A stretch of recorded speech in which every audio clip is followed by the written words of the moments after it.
Olá pessoal, sejam bem-vindos ao programa Bíblia Fácil. Está começando o seu programa semanal de estudo da Bíblia. Que alegria poder saudá-lo, porque todas as semanas a gente tira um tempinho para estudar um pouquinho mais a Palavra de Deus. Você sabe que esse livro maravilhoso deve ser a nossa cartilha, né? Deve ser o nosso guia, o nosso manual. Todos os dias devemos consultá-lo para nos orientar em todos os aspectos da vida. Mais que isso, Jesus disse que nesse livro nós encontramos a vida eterna. A vida eterna é Ele e esse livro aponta o caminho para o céu. Por isso vamos fazer desse livro objeto do nosso estudo nessa próxima hora e você é o nosso convidado. Quero aproveitar e mandar um abraço carinhoso para todo mundo que está aí sintonizado no programa Bíblia Fácil. Lembrando você que aos domingos à noite também, em uma igreja adventista perto de você, esses mesmos temas da palavra estão sendo estudados e você é um convidado para nos fazer uma visita. Se você não sabe onde encontrar uma igreja, pode acessar o nosso site, encontreumaigreja.com.br. encontreumaigreja.com.br. Ali você vai encontrar o endereço de uma igreja adventista bem pertinho de você. Faça-nos uma visita, você será muito bem-vindo. E para você que está nos assistindo e quiser participar aqui do estudo do Bíblia Fácil, nós temos um guia que foi preparado com muito carinho para você e para a sua família. Todos os temas do programa estão nesse material aqui. Ao longo do programa você vai ver aqui a legenda com os meios de contato para solicitar esse material. Você pode telefonar para nós em horário comercial, você pode mandar um WhatsApp a qualquer momento do dia, você pode acessar também nosso site na internet. Assim você solicita esse material, mandamos para a sua casa e você vai acompanhando aí os mesmos temas que aqui vamos estudando. No final do mesmo, você vai encontrar um questionário. Se você preencher esse questionário e devolver para a gente, você ainda vai ganhar um DVD com esses mesmos temas em vídeo, gravados lá nas terras bíblicas. Então peça agora o seu, é um presente da Novo Tempo para você, você não paga nada por isso, é gratuito. Lembrando sempre que nós podemos fazer isso graças ao apoio dos Anjos da Esperança. E você que está me assistindo e é um anjo, muito obrigado por ser um anjo da esperança, por apoiar o Ministério da Novo Tempo. Se você não é ainda, você pode se tornar. Basta ligar para nós no 0 Operadora 12 21 27 30 30 e fazer o seu cadastro. Ou então, acesse nossa página na internet anjosdaesperanca.com, sem o cedilha, né? anjosdaesperanca.com. E ali você faz um rápido cadastro e você se junta a esse ministério que procura levar a palavra de Deus àqueles que ainda não conhecem. Aqui estamos com as Bíblias nas mãos, nós estamos aqui com amigos, né, que vieram de vários estados do Brasil, já há algumas semanas, né, estudando a palavra de Deus e a gente chegou aí em mais um tema. Hoje vamos aprender um pouquinho mais sobre a morte, né? Ninguém quer morrer, não é verdade? Existe no ser humano naturalmente um instinto de preservação. E o homem está aí buscando, por todos os meios, né, tentar encontrar o caminho para a imortalidade, para a vida eterna. E eu fico pensando, tanto se investe nessas pesquisas para tornar o homem imortal, enquanto que nesse livro aqui, ó, o livro de Deus, a gente sabe exatamente o caminho para ter vida eterna. Então hoje você vai conhecer mais a respeito disso. Vamos aprender sobre a morte, o que é a morte, o que acontece quando as pessoas morrem e, mais que isso, o que acontece depois da morte. Então, pegue a sua Bíblia e se junte a nós nesse estudo. Vamos começar orando, pedindo a bênção do nosso Deus para mais um momento de estudo da Palavra?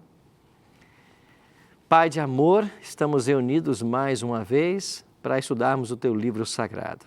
Suplicamos que o Teu bom e Santo Espírito esteja conosco e nos ajude agora a entendermos um pouquinho mais desse tema que é tão relevante para os dias atuais. Em nome de Cristo nós te oramos. Amém. Então vamos olhar para a nossa Bíblia e vermos alguns versos que vão trazer luz a respeito do tema da morte. O que Jesus ensinou sobre a morte? Para muitos a morte é o fim, né? Alguns dizem, não, tudo que nós temos nessa vida é a vida e quando chega a morte, acabou tudo. Mas será que a morte é o fim para o ser humano? Será que existe algo além da morte? Alguns também ensinam por aí que a pessoa quando morre, morre o corpo, a matéria, e o espírito se separa, se desassocia. Eu já vou introduzir o tema de hoje dizendo que isso aqui é uma heresia, viu? uma heresia popularizada principalmente por Hollywood. E você vai se lembrar daquele filme, por exemplo, Ghost, né? O Outro Lado da Vida. Ali o homem se acidenta e morre, e aí o espírito, né, ou a alma sai dele e vai brigar pela esposa e continua viva. Aí o povo assiste filme e acha que isso é verdade. Assiste novela e acha que isso é verdade. Outro dia até alguém me confrontou e disse, pastor, encontraram a Arca da Aliança, né? Ele assistiu Indiana Jones, né? Aí achou que a Arca da Aliança tinha sido encontrada. Ou seja, as pessoas vivem no mundo da fantasia. Agora, a Bíblia é realidade. Então, a palavra de Deus é contra essa ideia de que nós temos uma alma e na hora da morte a alma se separa do corpo. Isso é Platão, isso é filosofia, isso não é teologia. Essa história de que nós temos uma alma que está aprisionada no corpo e que se separa por ocasião da morte, isso é dualismo platônico, isso é filosofia grega, isso nada tem a ver com Bíblia.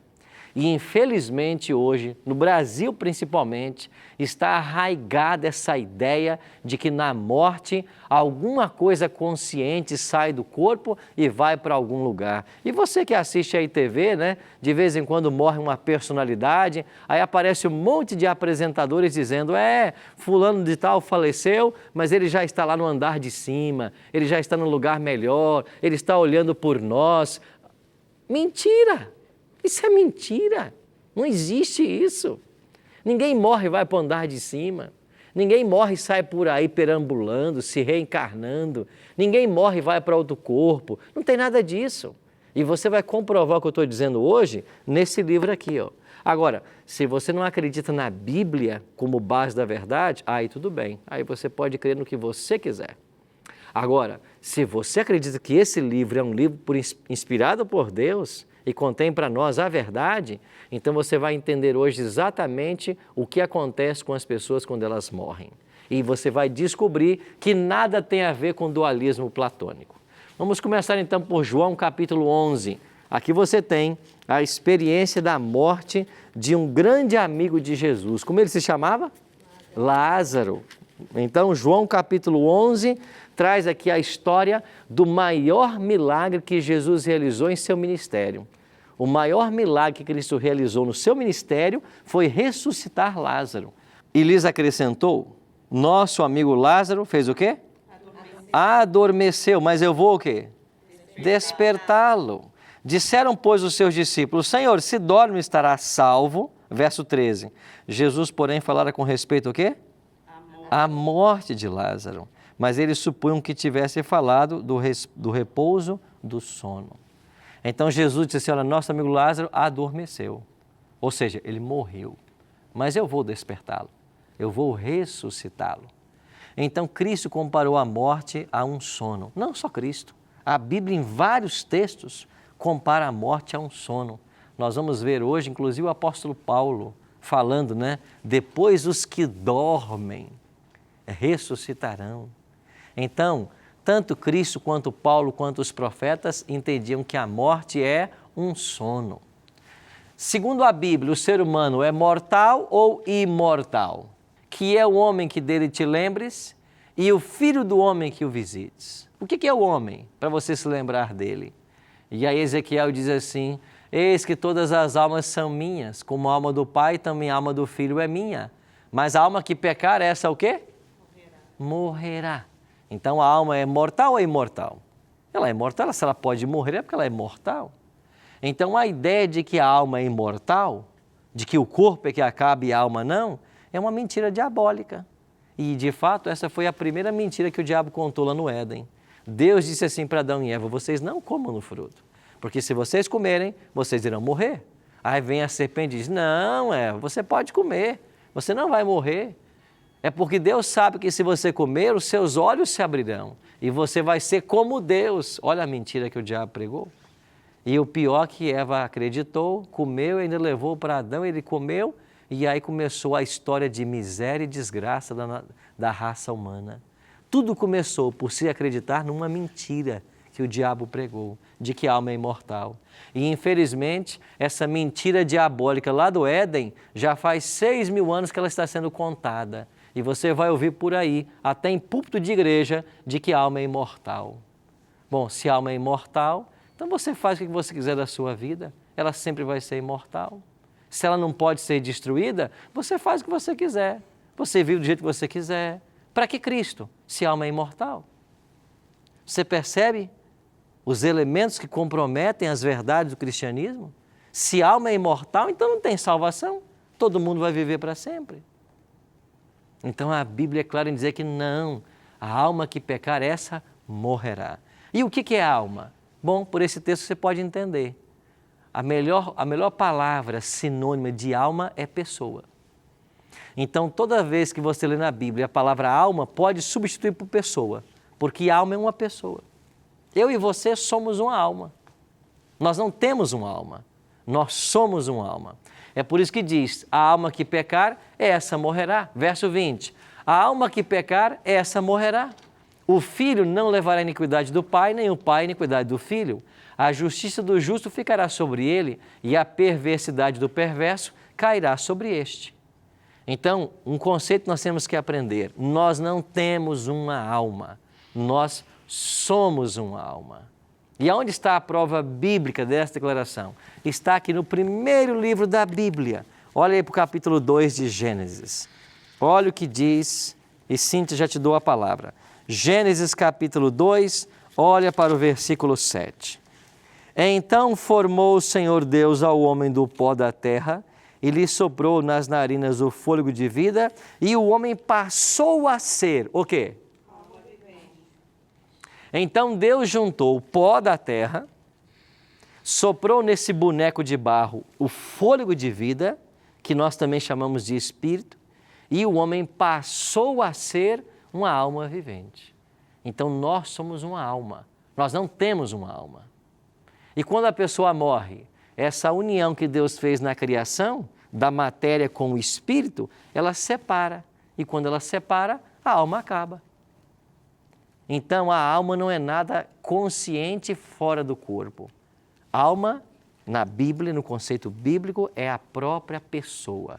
É por isso que Ezequiel está dizendo assim, todas as almas são minhas. Ou seja, todas as pessoas são minhas. O pai não vai levar a iniquidade do filho, ou seja, nem o filho é do pai. Essas pessoas, essas almas são minhas e elas são mortais. Cíntia. Queria tirar uma dúvida, pastor.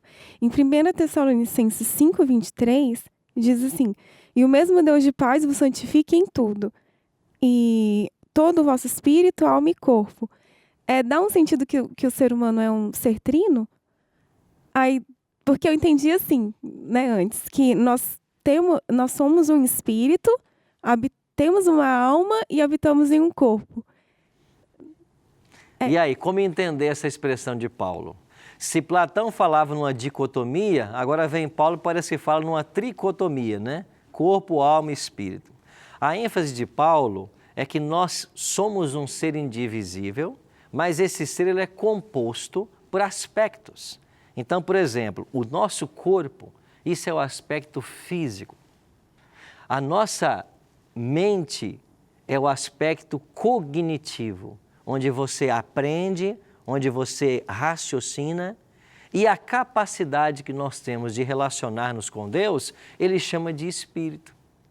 Ou seja, é uma pessoa de uma forma holística. Então, nós somos um ser holístico. E eu tenho o aspecto físico, que é o corpo, e eu dependo dele. Eu tenho o aspecto mental, e eu dependo dele. Eu tenho um aspecto espiritual e eu dependo dele. Então, com o meu corpo, eu me locomovo, com a minha mente, eu controlo o corpo, as emoções, os diálogos, e com o meu espírito, eu me relaciono com Deus. Agora, esses três não podem ser separados. Eles não existem separados. Você não tira o espírito de uma pessoa e ela continua viva. Você não tira o corpo e ela continua viva. Você não tira a mente e ela continua viva. Então, são três aspectos do ser humano, mas que são inseparáveis. Então, no dia da volta de Jesus, então, nós vamos voltar por completo. Claro, do jeito que você é hoje, só que agora transformada.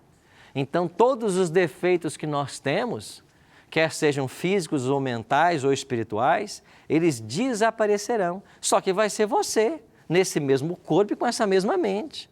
É por isso que você vai saber que você está salva, que você é a Cíntia, que Esmeralda era sua mãe. Você vai saber que você esteve um dia no Bíblia Fácil. Claro que você vai saber. Você vai se dar a conhecer no céu e vai conhecer as pessoas que lá estiverem. Vai reconhecer sua mãe, vai reconhecer seus irmãos, todo mundo. Certo? Adilson. Me desculpe se eu escorregar um pouquinho do tema, mas é que o versículo 20 me chamou a atenção. O indivíduo que pecou, quando ele pecar, ele morreu, o pecado dele vai ser julgado depois. Não é hereditário o pecado, né? Não é. Porque existem denominações aí que pregam algumas coisas que eu acho meio fantasiosas. Você precisa vir fazer a campanha não sei das quantas, porque se você está passando por esse momento, talvez seja um pecado que você herdou dos seus pais, etc. Eu fico abismado com isso. Eu estou vendo esse versículo, eu lembrei, por isso a pergunta. Claro. Agora aqui é bom fazermos uma explicação.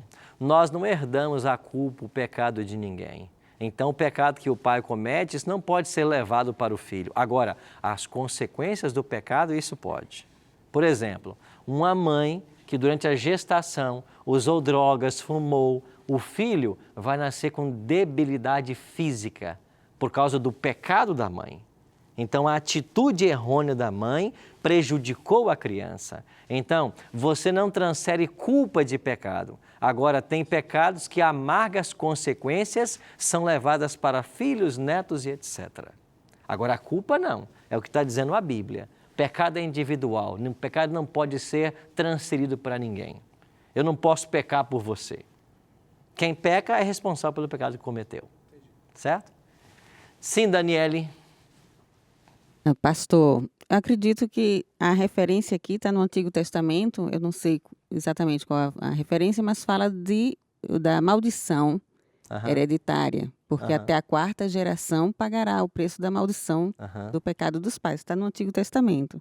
Mas sabemos que agora, com Cristo, não existe mais maldição. Não é? Então, não vai haver essa questão da hereditariedade, da maldição, aquela questão até a 4ª geração. Não é? Agora, em psicologia, diz que realmente, para que você tire algum trauma de hereditariedade, por exemplo, eu eduquei mal o meu filho e ele tem alguns traumas, então isso aí vai gerar e só vai ser sarado no teu neto ou bisneto. Por quê? Porque isso vai passar, a educação errada, o trauma que foi levado na infância vai levar até gerações seguintes.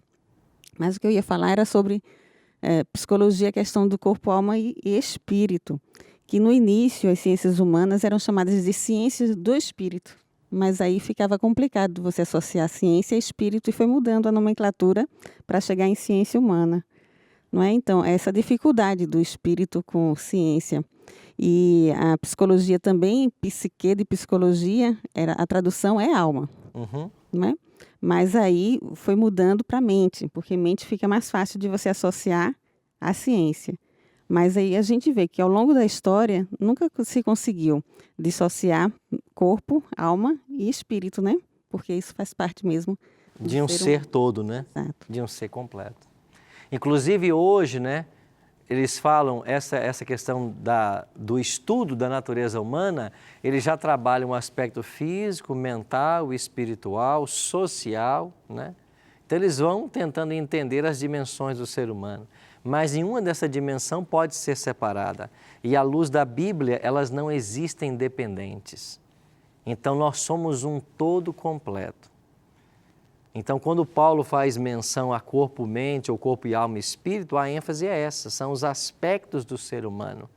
Mas, em momento algum, esses aspectos estão desassociados. Sim, Albérico? Pastor, nós podemos, assim, analisar como exemplo a vida do rei Davi. Que com aquele pecado que ele cometeu ali, a consequência que veio para a família. É verdade. Ele foi perdoado, mas a consequência foi grande. Foi passada. Agora, tem um outro detalhe que é interessante. A consequência é passada e tem filhos que herdam problemas dos pais, mas Deus está de olho em tudo isso. E Deus não vai deixar que nenhuma injustiça aconteça. De alguma maneira, Deus vai compensar o sofrimento involuntário dessa pessoa. Eu não sei como, mas certamente ele vai, porque Deus é justo. Porque se Deus não tem 2 pesos e 2 medidas, né? Se Deus ama a todos, quer salvar a todos, ele vai levar em conta esse sofrimento que a pessoa tem por problemas de seus ancestrais. Deus vai colocar na balança tudo isso, eu não tenho dúvidas disso, né? Que Deus não é injusto. Sim, Esmeralda? Então, pastor, só no meu entendimento, que a gente sempre vê e fala, né? Quando oramos, né? Se faz a referência de repreensão das maldições hereditárias. No caso, seria as consequências, né? As consequências. Está anulando, repreendendo, né? Na vida do cristão, na vida da pessoa. É verdade. Se você olhar, por exemplo, para Êxodo capítulo 20, onde você encontra aí os 10 mandamentos, você vai ter aí o 4º mandamento e há uma bênção, né? Para para o 5º mandamento. E olha o que diz o 5º mandamento. Versículo 12. Honra teu pai e tua mãe para que se prolonguem os dias na terra que o Senhor teu Deus te dá. Então, existem bênçãos que vão sendo passadas de geração em geração quando a gente obedece ao Senhor. Então, quem é fiel aos pais, quem respeita aos pais, tem seus dias prolongados, ou seja, a saúde é prometida através da obediência. O contrário é verdade. A desobediência traz a doença e a miséria. E isso vai sendo passado de geração em geração. Fernanda? Pastor, voltando a essa questão de corpo e alma, na Bíblia tem uma passagem que fala que quando a gente morre, o corpo volta ao pó e a alma volta para Cristo. Então, quando fala que a alma vai para Cristo, né, vai para o Pai, não está dizendo que o nosso fôlego de vida é a nossa alma que está voltando para o Senhor? Nós vamos ler esse verso hoje, só que não é a alma que volta, é o espírito.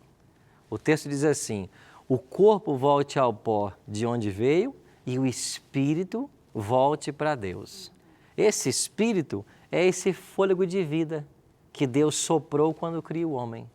Então Deus, quando fez o ser humano, ele fez o boneco de barro e ele soprou o seu fôlego.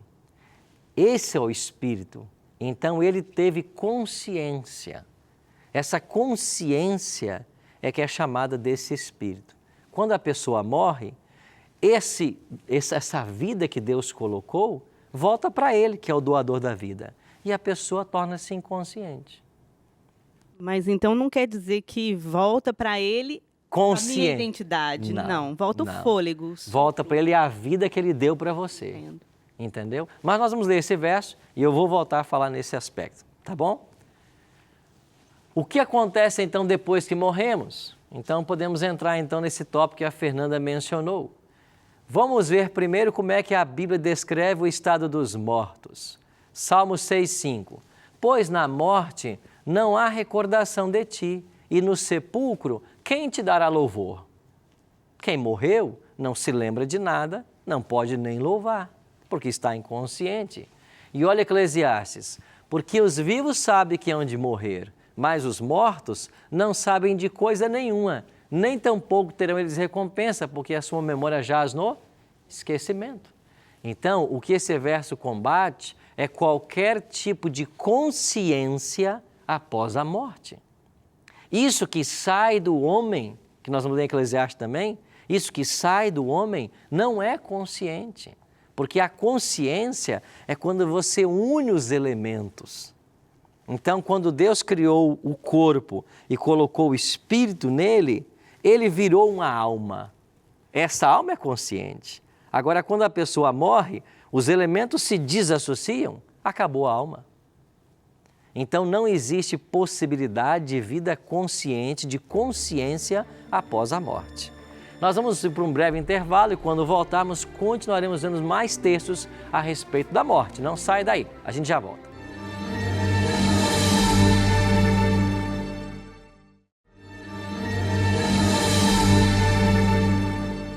Estamos de volta com o programa Bíblia Fácil, hoje aprendendo a respeito da morte. Vimos no primeiro bloco que Deus, ao criar o ser humano, ele cria o boneco de barro, sopra o fôlego de vida e ele se torna uma alma vivente. Então nós não temos uma alma, nós somos uma alma.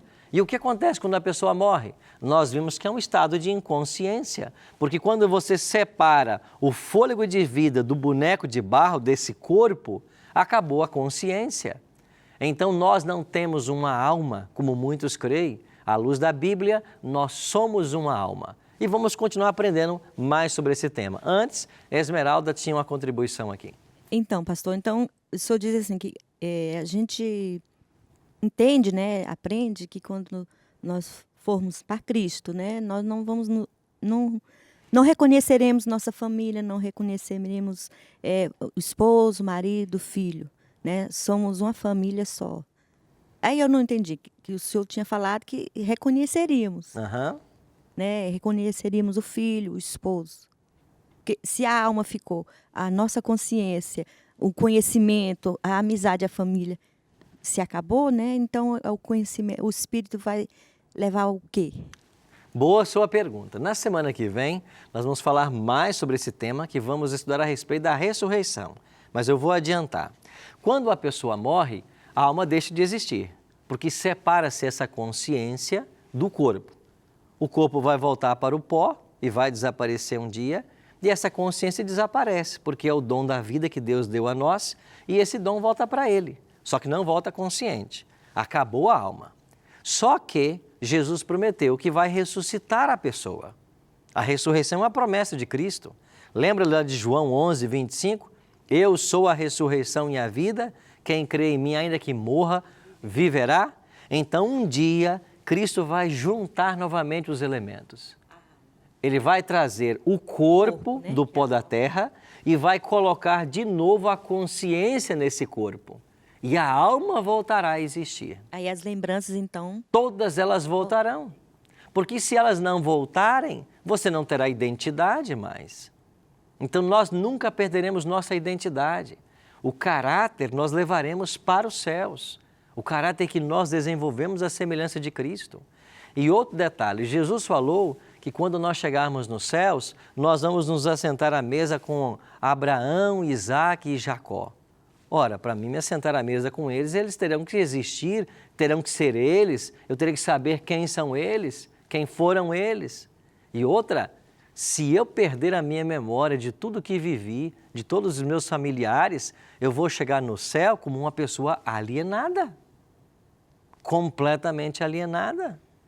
Então, a razão, a consciência que nós temos hoje, ela vai permanecer, inclusive quando as pessoas ressuscitarem, tanto ímpias quanto salvas, elas vão ressuscitar com o último pensamento que morreram. Essa é uma pergunta que meu marido sempre fazia para mim, e ele se entristecia. Ele falava assim, Esmeralda, nós vamos lá para o céu, eu não vou lembrar de você, não vou lembrar de ninguém, eu não vou gostar não.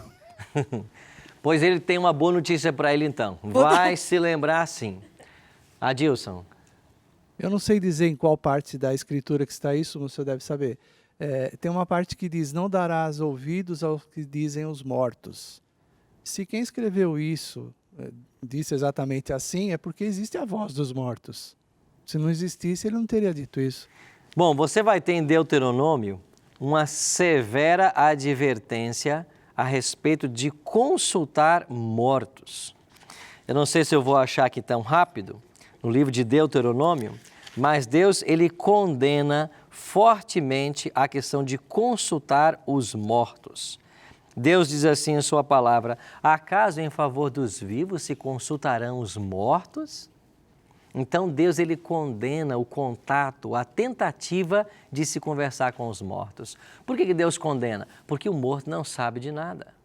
Então qualquer tentativa ou pretensão, ou qualquer contato que alguém acha que fez com os mortos, de fato não fez com os mortos. Fez com os anjos do diabo, com os demônios.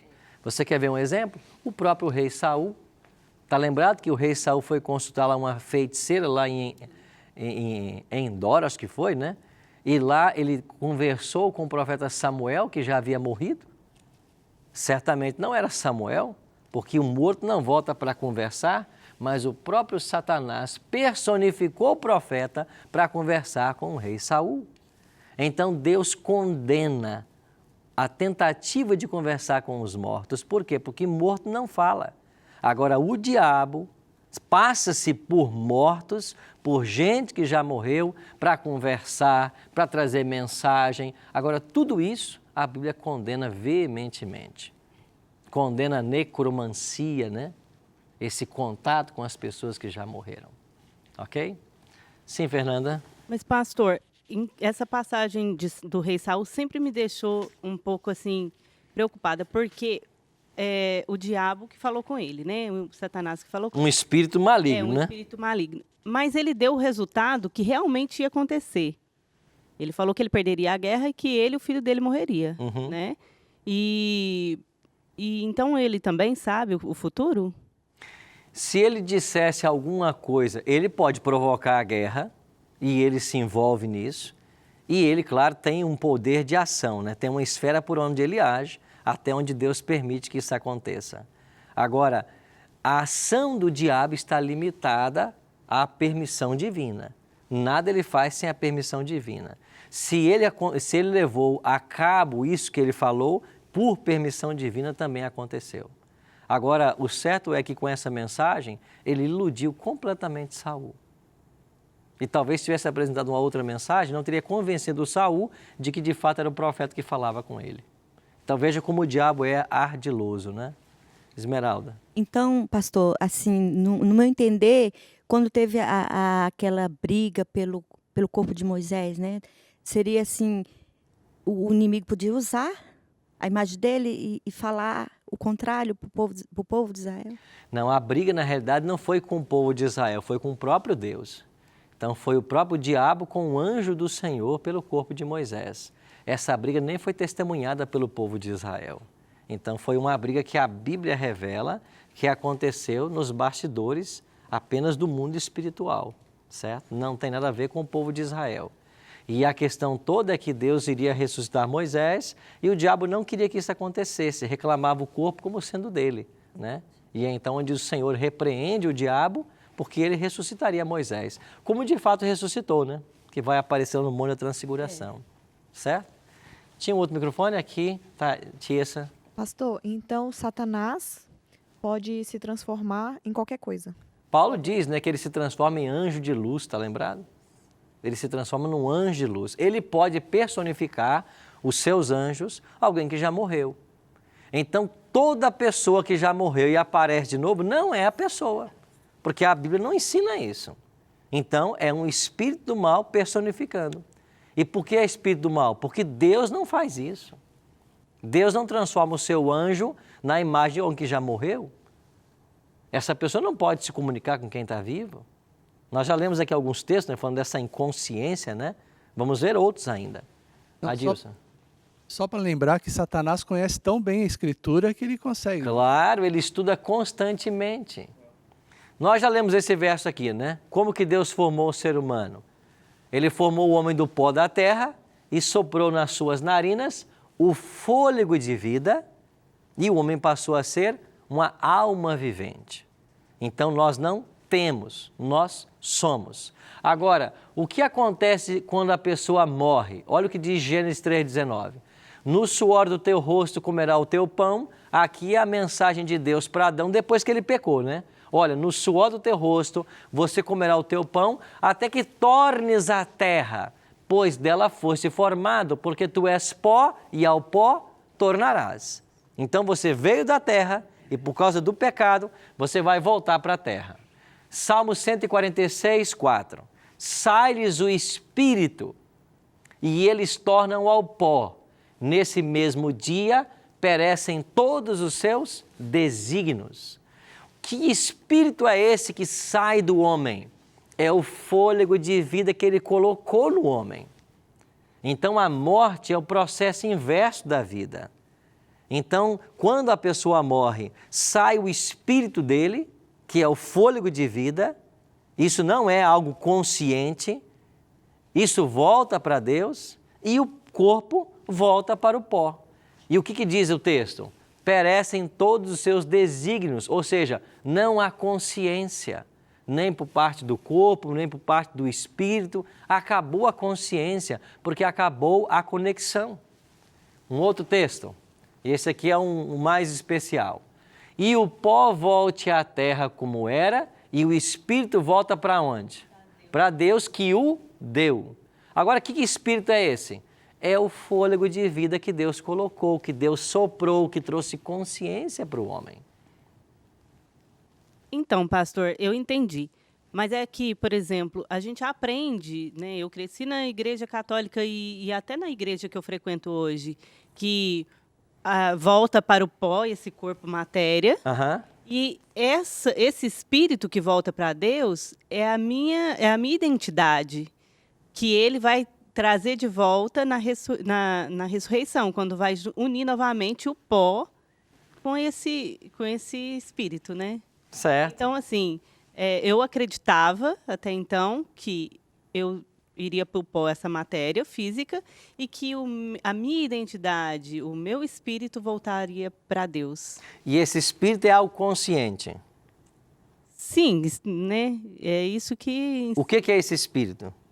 no caso, seria o que eu, né? Não, mas você é o corpo, né? Você corpo. é a matéria. Aham. A matéria voltou para a terra. Mas a matéria não é sozinha. A matéria só é viva quando tem a união dos dois. Exatamente. E agora que separou? Aí vai esse espírito... E esse espírito é consciente? Então, seria uma alma, né? Pois é. Seria uma alma... Mas você vê, então, como que o ensino é frágil? Entendo. O que vai para Deus? Consciente. O que vai consciente? O que é o espírito? Ele não é matéria. A matéria é o corpo. Então, veja, não existe nada consciente no homem após a morte. Então, como nós lemos, o homem tornou-se alma vivente, nós não temos uma alma, nós somos uma alma. Então, o que é uma alma? É uma pessoa. É o melhor sinônimo. Tanto é que na Bíblia, a palavra alma e pessoa é usada de forma intercalada. Alma e pessoa é usada de forma intercalada. Quando fala da família de Jacó indo para o Egito, diz lá, eu não sei se eram 700 pessoas, lá diz assim, 700 almas foram com Jacó para o Egito. 700 pessoas. Então, alma e pessoa é usado intercalado na Bíblia. Então, eu sou uma alma. Agora, quando eu morro, esse espírito, que é a consciência que eu tenho, isso volta para Deus, mas deixa de ser consciente, porque ela só funciona, essa consciência, ligada com o corpo. Mas houve a separação na morte.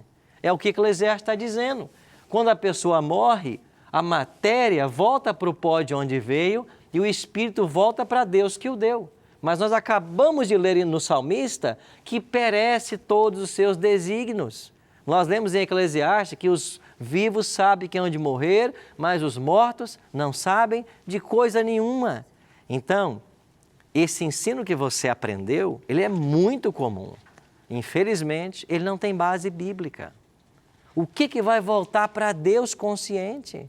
E vai voltar consciente o quê? Um ar? Um ser espiritual? Bom, aí nós já estamos indo para o campo do espiritualismo. Então a palavra de Deus condena isso. É por isso que Jesus ressuscita Lázaro depois de 4 dias. E onde estava Lázaro? Estava morto.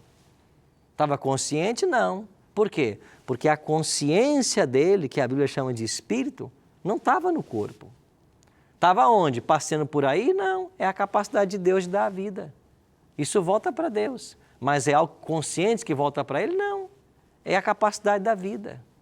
Agora, quando Deus coloca de novo, e quando Cristo chama Lázaro à vida, Ele sendo Deus, voltou essa consciência, ou esse espírito para o corpo, e a consciência se refez. A alma voltou a existir, e a alma ressuscitou. Lázaro saiu da sepultura. Então, a gente não pode confundir. Tem um outro texto que poderá nos ajudar mais ainda, mas esse de Eclesiastes é chave. Por que é que nós podemos confiar na ressurreição? É porque um dia Jesus venceu a morte. E nós já lemos um texto com vocês aqui, eu queria relembrá-lo. Olha o que disse Cristo em João capítulo 5, né? Nos versos 28 e 29. Olha o que prometeu Jesus. Na página 712, João 5, 28 e 29. Não vos maravilheis disto, porque vem a hora em que todos os que se acham nos túmulos ouvirão a sua voz e o quê? Sairão. Os que tiverem feito bem para a ressurreição da vida, e os que tiverem praticado o mal para a ressurreição do juízo. Todos ressuscitarão, salvos e perdidos. Toda pessoa que morrer, ela vai ressuscitar. Quem se preparou, quem aceitou a Cristo, quem viveu os ensinos da palavra, ele ressuscita para ter vida eterna. Quem não aceitou a Cristo e não se preparou, ele se ressuscita para entender o porquê da sua perdição e para ser morto no fogo. Agora é a segunda morte, é a morte eterna. Então a Bíblia fala de duas mortes, e a segunda morte é a morte eterna. Então todo mundo que morrer, um dia vai ressuscitar. Por isso Cristo venceu a morte para trazer os mortos à vida.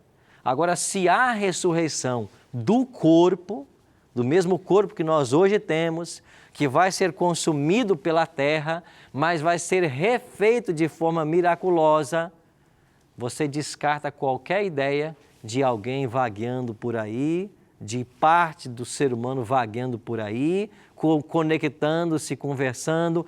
Não tem nada disso. A Bíblia é clara em dizer, é por isso que a analogia que a Bíblia usa é um sono, é um estado de inconsciência. Então, a Bíblia não autoriza, não ensina que a pessoa quando morre tem nada de consciente. Ela dormiu e ela vai acordar no dia da ressurreição. Esmeralda. Então, pastor, tem uma passagem que no momento eu não estou lembrada, que fala que o rico morreu, né? E desceu no inferno. Uhum. E ele pedia para aquele pobre, né? Passasse. É a parábola do rico e Lázaro, né? Passasse ali a mão, né? Nos lábios dele com água. Eu não sei se é o espiritismo que entra nisso, né? Na outras vidas, né? Mas se o senhor está falando assim, nesse exemplo, se o senhor está falando que a gente só vai ou para o céu ou para o inferno, na ressurreição, na volta de Cristo. Nesse exemplo, o senhor podia explicar? Claro, Jesus contou essa parábola do rico e Lázaro para ilustrar uma verdade. Toda a parábola de Cristo, ela busca ilustrar alguma verdade. Agora, a parábola ali, ela não é real. Ela é uma metáfora, é uma história que está sendo contada. E Jesus conta a respeito do rico e Lázaro. Lázaro era um mendigo que vivia à porta de Lázaro, a porta do homem rico, né? E esse homem rico tinha de tudo, mas Lázaro não tinha nada. Lázaro vivia das migalhas que davam para ele. Acontece que eles morreram e Jesus disse que Lázaro foi salvo e o rico se perdeu. Agora, Lázaro estava no seio de Abraão e o rico estava lá no inferno, em chamas, nos tormentos. Aí agora os dois começam a conversar. E aí, então o rico diz assim para Lázaro, olha, vem aqui e molha a minha boca com o dedo de água e molha a minha boca para aliviar o meu sofrimento. E Jesus conta essa história. O que Jesus queria ilustrar com isso? Que aquele rico representava a nação judaica, que o Lázaro representava os gentios e os judeus que tinham o evangelho, que deveriam estar partilhando com os gentios, inclusive, haviam tomado conta dessa verdade e achavam que só eles deveriam ser salvos. Menosprezavam os outros povos, inclusive os próprios gentios. Então Jesus contou essa história para inverter as coisas e dizer que eles que tinham os privilégios acabaram se perdendo ou acabariam se perdendo e os gentios que eram os desprezados acabariam se salvando. Então Jesus quis dar essa lição para o povo judeu. Agora, se você pegar a parábola como sendo literal, então você tem que crer agora que o céu e o inferno fazem divisa. Que quem está no céu enxerga quem está no inferno e vice-versa. Você vai ter que crer de que uma pessoa que está lá nos tormentos da chama, se a gente molhar a boca dela com água, vai aliviar o sofrimento dela. e que lá a pessoa vai ficar eternamente em chamas. A Bíblia não ensina isso em lugar nenhum. A Bíblia diz que um dia o fogo vai destruir o ímpio, vai destruir e vai acabar para sempre. Não vai ficar queimando eternamente. E a gente aprende errado, né? Claro. É sofrimento, porque fala, né? Sofrimento, tormento, e fogo, enxofre, então dá-se o entendimento que é um sofrimento eterno. Claro. E nesse sofrimento eterno, nessa, tipo assim, nessa pressão, né? Muitas vezes a pessoa aceita Cristo pelo medo. É a teologia do medo, Do né? medo. Você quer oprimir a pessoa. Vai pro inferno e vai queimar e sofrer eternamente. É verdade que os ímpios vão queimar, mas eles vão queimar enquanto houver matéria. Queimou o corpo, acabou a matéria, o fogo se extingue. Até porque os ímpios vão ser queimados nessa própria terra e essa terra vai ser renovada. Então, se aqui voltará a ser como era no Jardim do Éden, onde é que vai ter um fogo ardendo por aí com o ímpio queimando? Não existe isso. Então, a Bíblia não apoia a ideia de um fogo eterno, onde os ímpios arderão eternamente. A Bíblia não apoia. Agora, você vai encontrar na Bíblia várias vezes a expressão fogo eterno. E por que chama fogo eterno? Ele não é eterno na duração, ele é eterno nas consequências. E você quer ver uma prova disso? Veja lá em Judas, onde é dito que Sodoma e Gomorra foram destruídas pelo fogo eterno. Cadê o fogo de Sodoma e Gomorra? Está queimando até hoje? Mas a Bíblia diz que o fogo que as destruiu foi o fogo eterno. Obrigada. Albérico. Pastor, no tocante ao que o senhor falou, a consciência, a alma, o corpo, o que é que, se nós pararmos e analisarmos a passagem que Jesus tira Lázaro do túmulo, ele ali orou. Ele orou ao Pai, para que ali o Pai colocasse a consciência, aquilo que estava guardado com ele. Sim. Estava guardado, orou para que ele... Por que Lázaro não estaria andando ali no meio de Marta? Né? Então isso prova tudo. Sim. Não existe. Está andando, circulando o Espírito, andando ali, falando, Marta, pede para Jesus me voltar. Não, ele parou, quis mostrar que ele é o Deus e que ele orou ao Pai. Ele pediu quase que autorização, né, pastor? Ele ali pediu autorização no túmulo. Porque todo milagre que Jesus fez foi pelo pedido ao Pai, né? Pediu ao Pai para que Lázaro voltasse. Então ali prova tira todas essas dúvidas nossas. Claro. Tocante a Espírito, andando, pedindo, falando. Não existe isso. É verdade. E infelizmente hoje isso está por aí de uma forma totalmente popularizada. É por isso que o convite para mim e para você hoje é: compreendo ser a morte apenas um sono, e que os mortos não sabem de coisa alguma, nem podem se relacionar com os vivos. Acredito também que Deus tem solução para todos os problemas, inclusive a morte. E Deus tem a solução, é a ressurreição. Então, amigos, hoje esse tema ele é controvertido e muita gente está ensinando por aí muita coisa. Que a pessoa morre e já vai para a glória, que a pessoa morre e se reencarna, que a pessoa morre e fica andando num plano espiritual. Nada disso é bíblico. A Bíblia é simples. A Bíblia só diz assim: quem morre está dormindo. É um estado de inconsciência. Até quando? Até a ressurreição. Por isso a Bíblia ensina a ressurreição do corpo. E na semana que vem vamos ver esse tema, o tema da ressurreição. O corpo vai ressuscitar, o mesmo corpo que nós temos. E por que ele vai ressuscitar? Porque Deus vai unir mais uma vez os elementos. Quando Deus une o elemento, a consciência volta. Foi assim na criação e vai ser assim na ressurreição. Ele vai unir os elementos. Agora, tanto o corpo que fica na terra, quanto esse espírito que volta para Deus, eles não têm consciência independente.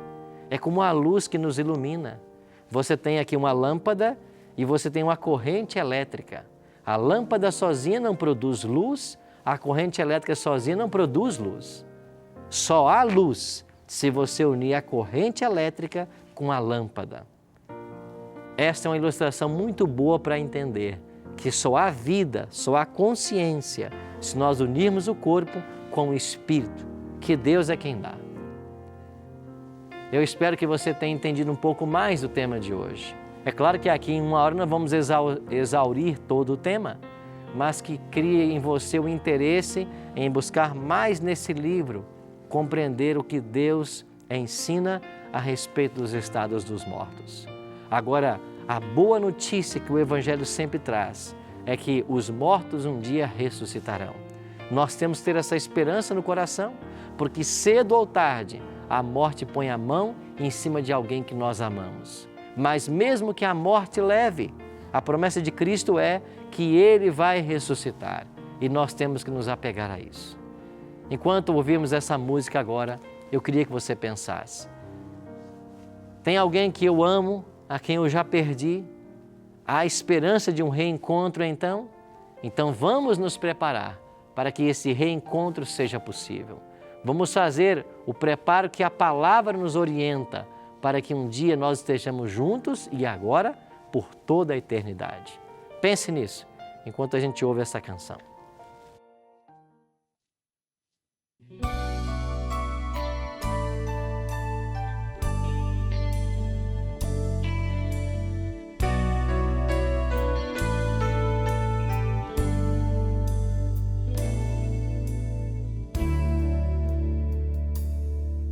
Tanto tempo tenho ouvido a promessa de que virás para resgatar os filhos teus. Nem sempre é fácil, mesmo assim eu tenho crido que o mundo irá passar e eterno só é Deus. Eu posso ver ao meu redor que o mal insiste em tomar meu coração, mas tua mão me faz melhor para merecer o instante em que direi então: Senhor Jesus, estou aqui.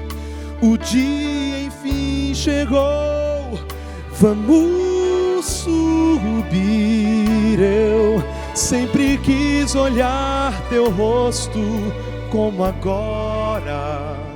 Me leva para o céu, vamos subir.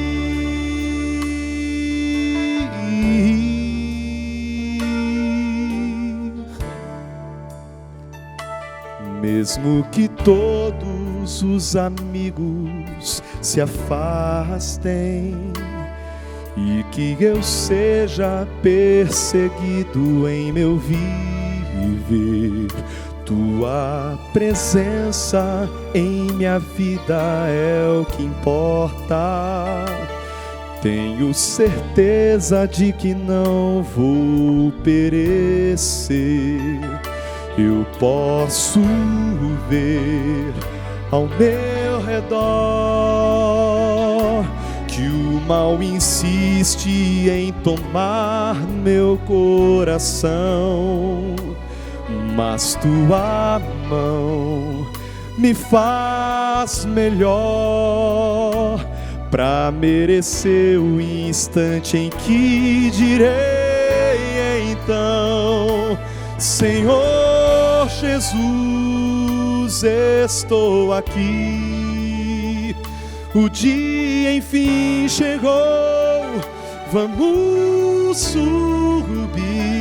Eu sempre quis olhar teu rosto como agora. Me leva para o céu, vamos subir. Já posso ver o lar que me espera. Já posso contemplar o seu olhar.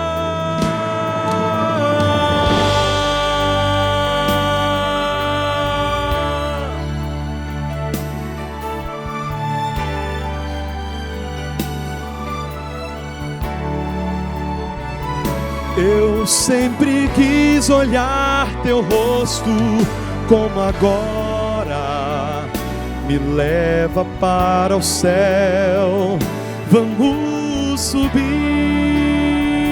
Senhor Jesus, estou aqui. O dia enfim chegou, vamos subir. Eu sempre quis olhar teu rosto, como agora me leva para o céu. Vamos subir.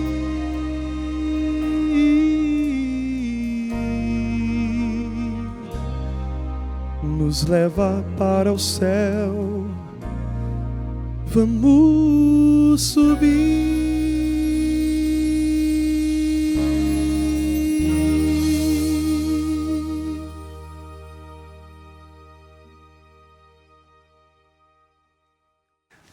Obrigado, pastor Jairo. Essa é a esperança que temos em nosso coração.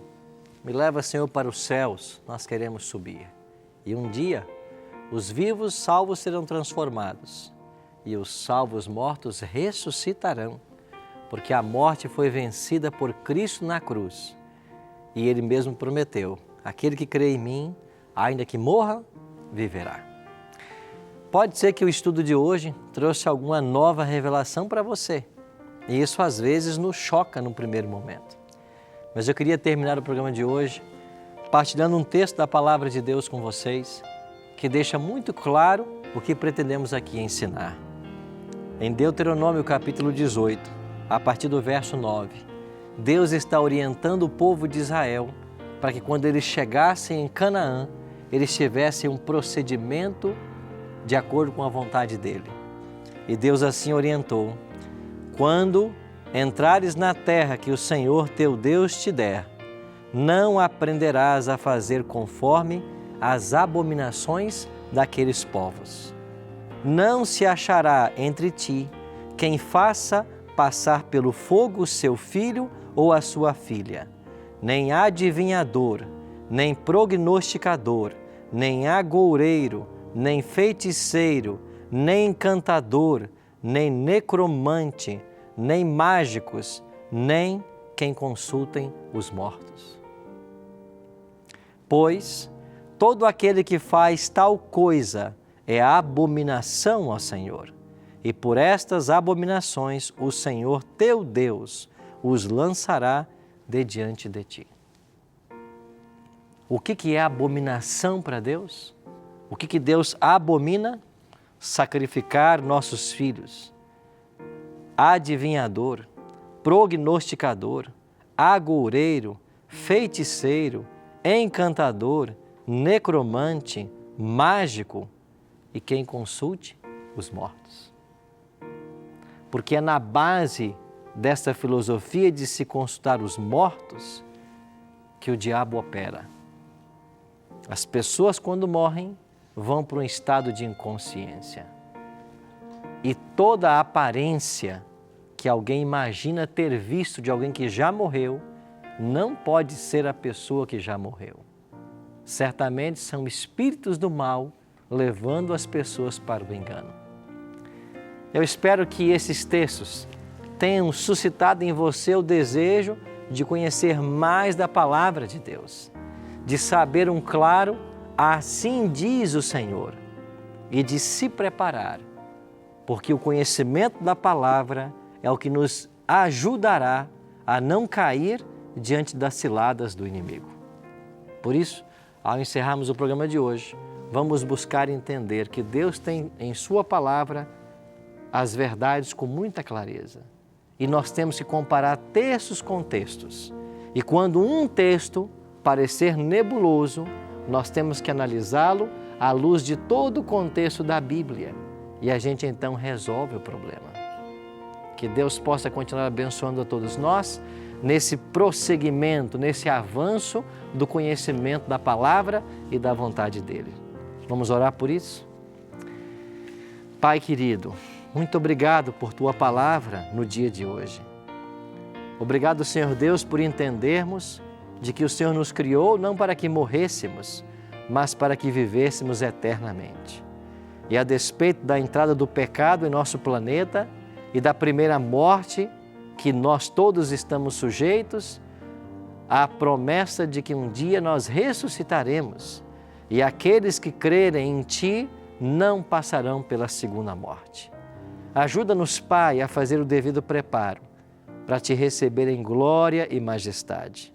E permita, Senhor Deus, que a verdade da Tua palavra nos liberte das trevas, do erro e da ignorância, e que nós possamos caminhar ao Teu lado no caminho que o Senhor deseja que trilhemos. Abençoe os amigos que estão aqui conosco nos estúdios da Novo Tempo e abençoe também aqueles que nos assistem em casa. Que a Tua bênção cubra nós e nossos familiares e que a cada instante o Senhor nos prepare para os céus. Em nome de Cristo nós te oramos. Amém. Muito obrigado, amigo, pela sua presença no programa de hoje. Semana que vem vamos estudar o tema da ressurreição. Jesus falou de 2 ressurreições. Quando elas acontecerão? O que significa ser ressuscitado? Eu espero você aqui no Bíblia Fácil na próxima semana.